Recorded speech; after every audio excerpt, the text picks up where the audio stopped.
Friends, नमस्कार। तो आज के इस वीडियो में मैं आपके सामने एक कंपनी लेकर आया हूँ जिसका नाम है KPIT टेक्नोलॉजीज़ लिमिटेड। तो दोस्तों, बात करें इस कंपनी की तो आप देख सकते हैं ये जो कंपनी है एक ग्लोबल टेक्नोलॉजी कंपनी है।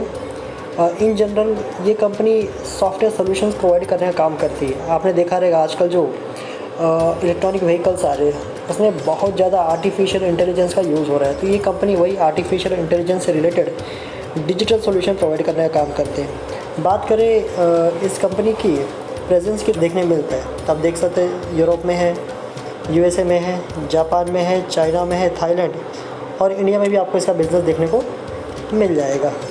थोड़ा इस कंपनी के बारे में आपको जनरल इन्फॉर्मेशन दे दूँ दोस्तों, तो आप देख सकते हो ये जो कंपनी इसका मार्केट कैप जो है 50,240 करोड़, ऑलमोस्ट हम कह सकते हैं एक लार्ज कैप कंपनी है। इसके अलावा अगर आप देखोगे तो स्टॉक का जो PE है, PE दोस्तों बिल्कुल काफ़ी ज़्यादा है। स्टॉक का पे आप देख सकते हो 75.8 का, यानी कि कंपनी डेफिनेटली महंगा है। लेकिन थोड़ा सा आप समझ लेना दोस्तों कि कंपनी आखिर महंगी क्यों है। तो इसका महंगा होने का रीज़न है इस कंपनी का डिमांड बहुत ज़्यादा है। जैसा कि आप जानते हो इसका जो बिज़नेस है फ्यूचर ओरिएंटेड बिज़नेस है। तो फ्यूचर ओरिएंटेड बिज़नेस है, इसका मतलब ये कंपनी डेफिनेटली ग्रो करने वाली, और इस कंपनी को लोग बेचने को तैयार नहीं है, इसीलिए इसका PE कुछ हद तक ज़्यादा आपको देखने मिलता है। बात करें ROCE की तो आप देख सकते हो 38.4 का इसका ROCE, यानी कि 38.4 अच्छा खासा कंपनी जो है प्रॉफिट जनरेट करके हमको दे रही है। इसका पेग रेशियो का बात करें तो 1.53 आपको देखने मिल जाएगा। प्लेज 0, मतलब कंपनी ने अपना कोई भी शेयर गिरवी नहीं रखा है। इसके अलावा बात करें चेंज इन प्रमोटर होल्डिंग तो 0.0% मीन्स जो प्रमोटर है उसने किसी तरह कोई भी अपने होल्डिंग में चेंजेस नहीं किए। इसलिए दोस्तों अगर आप देखोगे तो इसका करंट प्राइस जो है आपका 1832 रुपये, यानी कि कंपनी थोड़ा सा महंगा तो मैंने आपको पहले बताया। बुक वैल्यू भी इसका काफ़ी हाई है, आप देख सकते हो 78.3 है। बात करें ROE की तो इसका ROE भी बहुत ज़बरदस्त है, आप देख सकते हो 31.2%, बहुत ही ज़बरदस्त इसका ROE, रिटर्न ऑन इक्विटी बहुत ज़बरदस्त है। बात करें इंडस्ट्री PE की तो देखो ये दोस्तों आपका इंडस्ट्री PE काफ़ी कम है, 40 का है।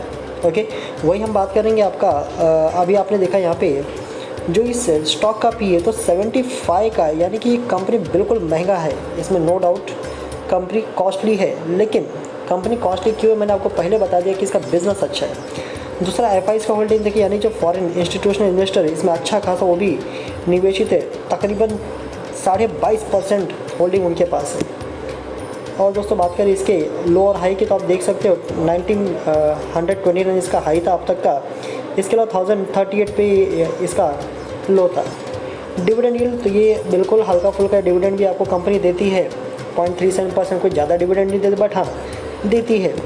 फेस वैल्यू की बात करें तो 10 का इसका फेस वैल्यू, तो आपको बताऊँ दोस्तों आप देख सकते हो इसका फेस वैल्यू ठीक ठाक 10 का देखने मिल रहा है, यानी कि पॉसिबल है कि नियर फ्यूचर में या तो ये कंपनी आपको बोनस या स्प्लिट दे सकती है। समझ में आ रहा है, आपको दे सकती है, इसका मतलब ये नहीं कि देगी। ये पूरी तरह से कंपनी पर डिपेंड करता है कि बोनस या स्प्लिट देना या फिर नहीं देना। लेकिन क्योंकि फेस वैल्यू इसका 10 का है तो पॉसिबल है कि ये कंपनी आपको नियर फ्यूचर में बोनस या तो फिर स्प्लिट ये आपको दे सकती है। यहाँ पे आप दोस्तों देखो प्रमोटर होल्डिंग, तो प्रमोटर होल्डिंग थोड़ी कम नज़र आ रही है आपको 39.5%, लेकिन क्यों कम है इसका रीज़न आप देखो यहाँ पे। FIs की होल्डिंग कितनी आप देखो यहाँ पे 22%, DIs की कितनी, DIs यानी जो डोमेस्टिक इंस्टीट्यूशनल इन्वेस्टर उनकी होल्डिंग है ऑलमोस्ट 17%। अगर आप इन दोनों को ऐड कर देते तो ये अकेले 40% बन जाता है, यानी कि 80% जो माल है, यानी कि जो 80% जो शेयर है वो बहुत बड़े लोगों के पास है। तो 40% शेयर आप देख सकते हैं अकेले प्रोमोटर्स लेके बैठे, बाकी का जो 40% है वो आपके FIs और DIs के पास है। पब्लिक के पास कितना है, सिर्फ 20%, यानी कि कुछ हद तक। ध्यान देना दोस्तों, जो DIs और FIs होते हैं बहुत पहुँचे हुए लोग होते हैं, इनको पता होता है कि स्टॉक जो है किस डायरेक्शन में जाने वाला, तो ये उन्हीं स्टॉक्स में पैसा लगाएंगे जहाँ पे इनको फ्यूचर में ग्रोथ नजर आता है। थोड़ा बात करते हैं इसके प्रॉफिट एंड लॉस की, तो आप देख सकते हो 2019 से बात करें तो आप देखोगे सेल्स का जो डेटा है तो 2019 में आप देख सकते हो 641 करोड़ हुआ करता था। 2020 में आप देखोगे तो ये ऑलमोस्ट 3 टाइम्स हो गया, 2156 करोड़ रुपये। दूसरा बात करें दोस्तों 2021 में तो 2036 करोड़, 22 देखो 2400 करोड़ के आसपास, 2023 में 35 करोड़ के आसपास, 2024 में देखो तो ऑलमोस्ट 5000 करोड़ के आसपास। और अब जो ट्रेलिंग टिल मंथ, TTM का मतलब होता है ट्रेलिंग टिल मंथ, तो 5140 करोड़ अब तक इस कंपनी ने कमा लिए, और अभी ये ख़त्म हुआ नहीं है, अभी भी ये साल चल रहा है। इसका मतलब कंपनी के सेल्स तो ज़बरदस्त हुई है।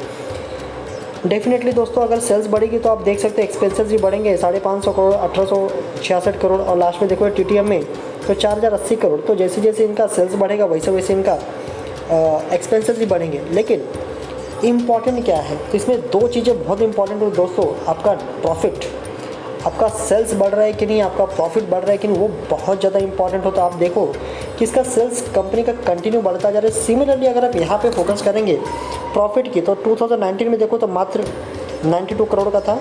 2020 में देखो तो 290 करोड़ और उसके बाद देखो 307 करोड़, फिर 451 करोड़, फिर 633 करोड़, फिर 990 करोड़ और उसके बाद अभी जो साल चल रहा है ऑलमोस्ट 1050 करोड़ से ज़्यादा कंपनी ऑलरेडी प्रॉफिट कमा चुकी है। इसका मतलब दोस्तों ये कंपनी बहुत ही ज़बरदस्त प्रॉफिट बना रही है और आने वाले फ्यूचर में आप समझ सकते हो इस कंपनी का डिमांड क्या होने वाला है।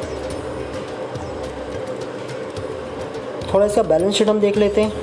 जैसे इसमें देखो दोस्तों, बैलेंस शीट में जो सबसे ज़्यादा इंपॉर्टेंट चीज़ होता है वो इसका रिजर्व होता है। ओके, ये इसका रिजर्व होता है और कंपनी के ऊपर डेट कितना है अगर आप देखोगे तो रिजर्व्स की, तो ये बढ़ रहा है। अब देखो ध्यान से, तो 2019 में बात करें तो 691 का है, 20 में 780 का है, फिर 938 हो जाता है, फिर 1040 हो जाता है, फिर 1381 करोड़ रुपये और उसके बाद 1875 करोड़। मतलब अच्छा खासा कंपनी जो है रिजर्व लेके बैठी हुई है, बहुत ज़बरदस्त रिजर्व है। बात करें बोरोइंग यानी कि कर्जे की, तो आप देखो दोस्तों कर्जा कितना है, सिर्फ 329 करोड़ रुपया। यानी कि कंपनी के ऊपर कर्जा कुछ खास नहीं है। इस कंपनी के पास इतना ज़्यादा रिजर्व है, कंपनी जब चाहे अपने कर्जे को चुका सकती है। यानी कि कंपनी ऑलमोस्ट आप इसको मान सकते हो डेट फ्री, क्योंकि कर्जे से 3-4 गुना ज़्यादा पैसा तो कंपनी खुद अपने पास लेके बैठी। यानी कि ऑलमोस्ट हम बोल सकते हैं कि जो कंपनी है ये डेट फ्री है। अब देखो दोस्तों, इसके इन्वेस्टर्स की बात करें तो जैसे मैंने आपको बताया कि प्रमोटर्स की अगर आप होल्डिंग देखोगे यहाँ पे तो 40% यानी कि 39.47% आपको अकेले प्रमोटर्स की होल्डिंग देखने को मिलती है। और हाँ, अगर आप देखो तो प्रमोटर्स ने कुछ हद तक अपनी होल्डिंग्स को कम किया है। लेकिन सबसे ज़्यादा इंपॉर्टेंट क्या है दोस्तों, अगर प्रमोटर ने होल्डिंग कम किया है तो होल्डिंग्स गई किसके पास है। जैसे अब देखो यहाँ पे 2022 का डेटा मैं आपको दिखाता हूँ, 40.11% प्रमोटर्स के पास था। अब यहाँ पे आप देखोगे तो यहाँ पे 0.1% यहाँ पे कम हुआ है, 40.10%। लेकिन बढ़ा किसका है, तो आप देखो एफ आईज़ यहाँ पे 15.99% था, अब एफ आईज़ कितने हो गए 16.89%। और इसके अलावा डी आईज़ देखोगे आप तो 10.74 थे। और इसी के साथ जो डी आईज़ है आपका नेक्स्ट क्वार्टर में आप देखोगे तो 13.52% हो जाते हैं। इसका मतलब सिंपल सा ये है दोस्तों कि ये जो माल बिक रहा है वो सारा माल कौन खरीद रहे हैं, तो आपके एफ आईज़ और डी आईज़ खरीदने का काम कर रहे हैं। अब आप थोड़ा पब्लिक का डेटा देखो तो यहाँ पे पब्लिक के पास अच्छे खासे शेयर हुआ करते 31.69%। लेकिन 2022 में आप देखो तो मात्र 28%। इसका मतलब क्या, ये जो एफ आईज़ डी आईज़ वाले हैं ये पब्लिक से माल छीन रहे हैं। अब बताने की ज़रूरत नहीं है पब्लिक से माल क्यों छीन रहे हैं। तो पब्लिक से माल छीनने का सिंपल सा रीज़न है दोस्तों कि इनको फ्यूचर दिखाई दे रहा है। इनको फ्यूचर दिखाई दे रहा है कि ये जो कंपनी है अच्छा खासा जो है फ्यूचर में प्रॉफिट बना के दे सकती है। फिलहाल 2024 की बात करें तो प्रमोटर के पास अगेन 40% है।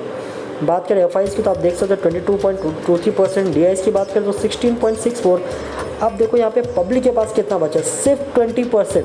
आपको कुछ समझ में आ रहा है, देखो यहाँ पे कितना था 2022 में 31.69% था और आज के टाइम में देखो तो 28, 25, 23, 21, 21, 21, अब 20। मतलब पब्लिक से लगातार जो दोस्तों माल छीना जा रहा है और अब हमारे पास पब्लिक के पास कितना रह गया, मात्र 20%। इसका मतलब कुछ हद तक ये कंपनी हो सकता है फ्यूचर में आपको एक अच्छा परफॉर्मेंस दिखाए।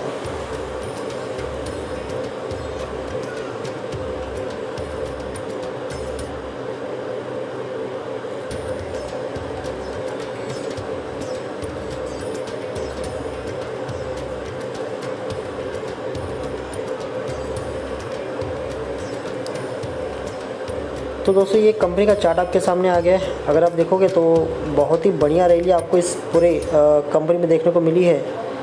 तो पिछले एक साल में इसने काफ़ी बढ़िया रिटर्न बना के दिया है। मैं आपको एक साल का डेटा दिखाता हूँ। तो ये एक साल का डेटा है। अभी देखेंगे तो प्राइस का जो चल रहा है, इसने जो हाईएस्ट बनाया था अपना 1860 1870 के आसपास।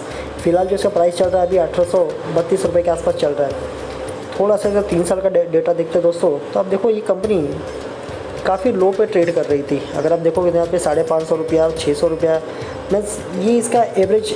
लेकिन उसके बाद जब इस कंपनी ने भागना शुरू किया, आप देखो 6 जनवरी 2023 की बात कर रहा हूँ मैं, 6 जनवरी 2023 में इस कंपनी का दाम 716 रुपया था। लेकिन उसके बाद देखो जो ज़बरदस्त रैली आई है इस कंपनी में, फिर इस कंपनी ने रुकने का नाम नहीं लिया है, सीधा इसने अपना हाई बनाया। आप देख सकते हैं यहाँ पे 1600 रुपये का हाई बनाया, फिर उसके बाद कुछ हद तक फिर नीचे आता, लेकिन उसके बाद फिर ही हाई बनाता है। आप देख सकते हो 1865 रुपया, और अभी कंपनी हम बोल सकते हैं ऑलमोस्ट अपने हाई पे ये कंपनी जो है ट्रेड कर रही है। देखो फ्रेंड, अब कंपनी है तो डेफिनेटली आपको कुछ ना कुछ उसमें प्रोस एंड कॉन्स आपको देखने मिलेंगे। तो बात करें इस कंपनी के प्रॉस क्या, तो सबसे पहला company is expected to give good quarter, यानी कि एक्सपेक्टेड है कि जो कंपनी है इस बार का जो क्वार्टर है कंपनी का बहुत ही ज़बरदस्त जाने वाला है। Then company has delivered a good profit growth of 49.4% CAGR। तो मतलब पिछले 5 सालों में बहुत ही ज़बरदस्त इसने प्रॉफिट ग्रोथ दिखाया, 49.4%। आप समझ सकते हो दोस्तों, 49.4% मतलब मान के चलो अगर आपने इसे पैसा लगाया तो पैसा 100% 2 से 5 गुना होना तय है। इसके अलावा company has good return on equity. तो आप देख सकते, जैसे मैंने आपको बताया, अच्छा खासा इसका ROE आपको देखने मिलता है 31 के आसपास का। और इसने ठीक ठाक डिविडेंड को भी बोलते हैं, जो डिविडेंड देती है कंपनी उसको भी मेंटेन किया हुआ है, तो 30% के आसपास का डिविडेंड भी पे करती है। अब इस कंपनी में एक ही प्रॉब्लम है कि जो कंपनी जो ट्रेड कर रही है ना, तो अपने वैल्यू से 23.4 टाइम्स ज़्यादा पे ये कंपनी जो है ट्रेड कर रही है। बाकी और कुछ इस कंपनी में तो ऐसा देखने को नहीं मिलता। तो दोस्तों आज के इस वीडियो में बस इतना ही, मिलते हैं फिर किसी अगले वीडियो में। तब तक के लिए नमस्कार, जय हिंद।